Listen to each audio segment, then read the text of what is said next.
Now, hours after the President William Ruto flew to Italy on to attend an Italy-Africa summit, DP Gachagua was today all over the country, and it was in Mombasa where he met prosecution chiefs from the whole of East Africa region, and he was seriously giving instructions on how the issue or duties of prosecution on cases should be handled. I'm sure you came with some dollars and some euros. Please leave them behind here. We need them. An anchor state in the region, Kenya is happy to host the Mashariki Cooperation Conference, a convening of highly skilled detectives and security chiefs. While your mandate is mainly working at the national level, the changing landscape of security demands that we seek and enhance partnership networks beyond our borders. Indeed, security is a national, transnational, and international issue which must be tackled with corresponding interventions. Distinguished delegates and security chiefs, this meeting takes place when some of our sister states in East Africa face security challenges in armed internal conflicts and terrorism.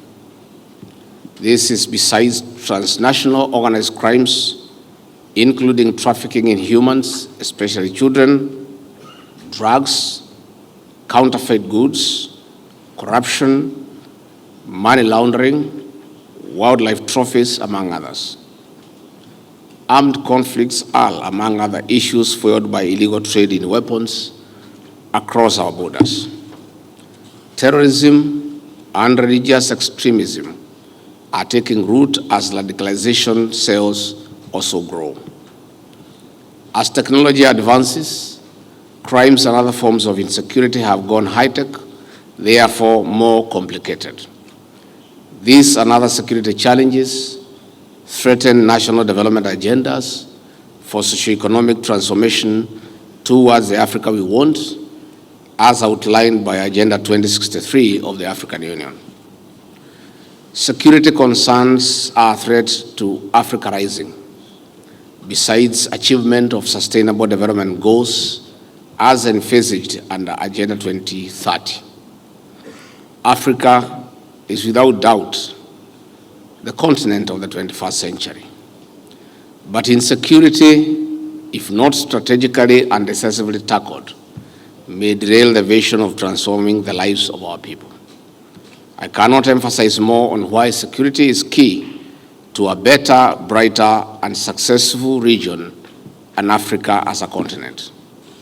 That is why this meeting, which happens about 4 years since Africa missed the target of silencing the guns by the year 2020, as one of the strategies of spurring development, is timely. Distinguished security chiefs and delegates, national and international legal frameworks place the responsibility of guaranteeing security to citizens on the state.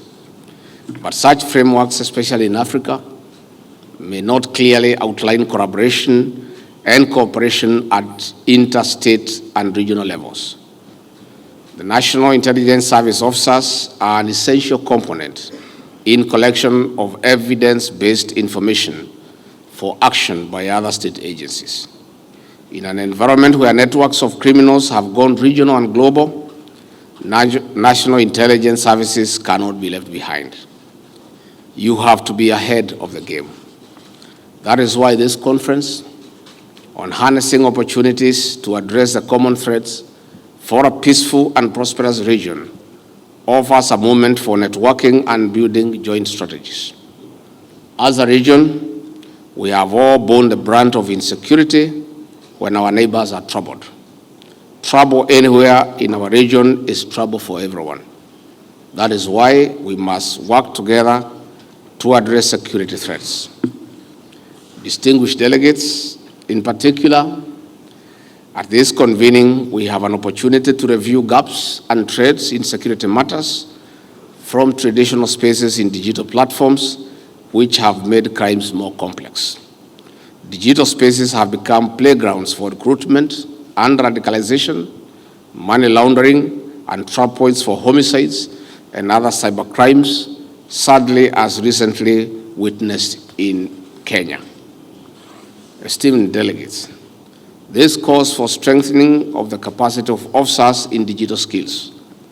This is in addition to recruiting experts in specialized and emerging areas in technology to be ahead of the game. While more resources are required in integration of artificial intelligence into security operations, we have no option but to invest for better outcomes. With advancing technology, we must be armed with highly innovative infrastructure for tracing, tracking, and monitoring potential threats for early elimination and prevention. Security chiefs here are advisors of key state decision makers.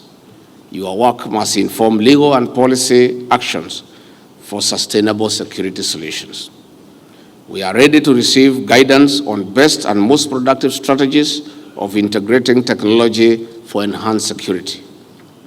Beyond this conference, we expect that you identify strong areas of each state represented for cross-pollination of good practices through formal and informal training and exchange program for officers. With a network of 15 member states, this gathering should define a framework for sharing knowledge and information between and among our intelligence bureaus for strategic interventions and mutual benefit. This is besides joint operations on issues of regional interest. Transnational challenges call for transnational solutions. Such solutions are in stronger strategic collaboration and cooperation. Distinguished security chiefs and delegates, National Intelligence Service works for public good. While your work is mostly undercover, it is important to note that cultivating public trust is central to success. This therefore calls for a human rights-based approach to investigations. This will instill and sustain public confidence in the National Intelligence Services as a public interest-driven state organs. On this note, I now take this opportunity to declare the Mashariki Cooperation Conference officially open and look forward to the outcome for further action. Asanteni sana. Again, let me appreciate our National Intelligence Service for hosting this very important conference. Matters of security are non-negotiable, and the stability of our nations and our region is, to be very plain, in your hands. You are the men and women who must remain awake so that the rest of us can sleep. And if you sleep, all of us are in trouble. So I want to encourage you to appreciate that we are going towards a global village and a borderless society. So let us work together and cooperate to enhance security and peace in our region so that our people can enjoy their lives and they can go about their businesses without having to worry. We do want to take this opportunity to appreciate all of you for the good job that you are doing for the last so many years, where various threats have been thwarted and incidents of terror have been managed to a very large extent. In our beautiful country here in Kenya, we are still traumatized by the 1998 bombings at the American Embassy, the Westgate Mall attack, the Dusit attack. And when we reflect for the last several years, we have not had any terror attack. For the public may not know, it is the men and women in this room who have worked tirelessly to thwart so many efforts that would have created hell for our people. I really want, on behalf of my president and the government of the Republic of Kenya, to appreciate all of you and to encourage you to continue cooperating, sharing intelligence, and working together to create a stable region. A stable region is good for each country, is good for our citizens.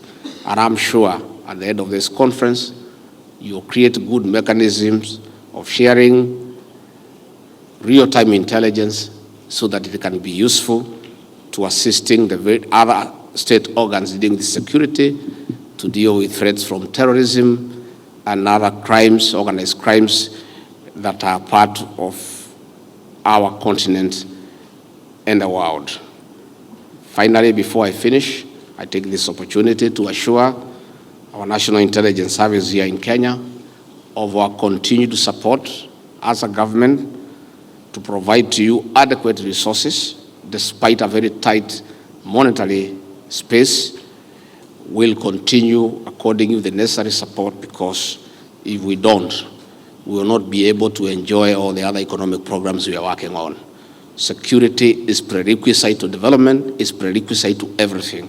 And therefore, let me take this opportunity to assure our Director General and your men and women that the President has confidence in what you are doing. He appreciates the good work that you are doing, and be assured of our continued support in all areas, including adequate financing to enable you undertake your work. Na nikimalizia, as I wind up, for those who have visited us here, please don't be in a hurry to go home. Take a bit of time here in the city of Mombasa.